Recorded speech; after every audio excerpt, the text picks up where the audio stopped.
People kept asking me about this word gravitas. They kept saying, someone's told me I need gravitas. They've said at work I don't have enough. And it was coming from men and from women.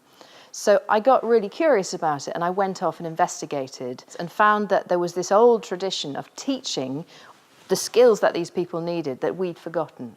Things like rhetoric, diction, delivery, how you bring passion to your message, all of those things. It's an incredibly practical toolkit for life. The beauty of gravitas is that it's quite a subtle thing. I go back to a midwife, actually. When I had my second daughter, there was a woman at St. Thomas's Hospital.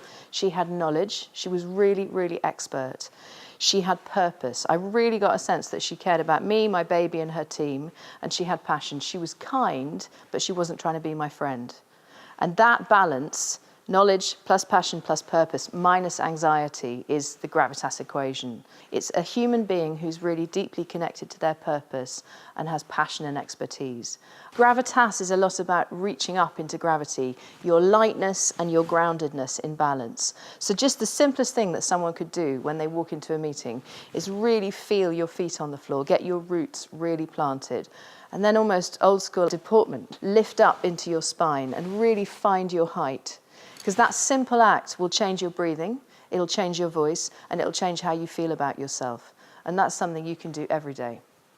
It's so hard, isn't it, to get your message in a meeting where everybody's talking and taking up airspace.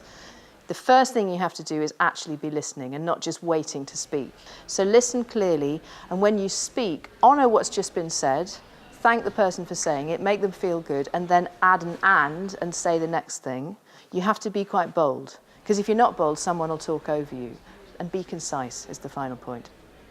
We're so rushed by life, and we're so triggered by all our gadgets that people, you see them walking around London, this great city we're in right now, and they're in their heads. The thing that I learned as an actor, which is really essential for preparing for any kind of scary presentation or meeting, it's quite paradoxical, it's to do nothing. So actors have what's called a half, which is half an hour before the show, where the stage manager counts you down.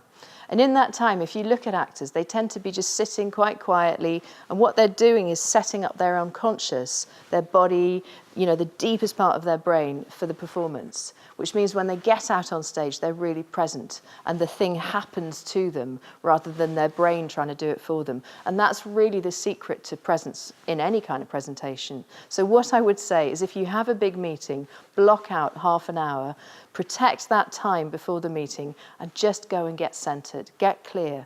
What do you want to get from the meeting? What's in it for them? You will have great meetings.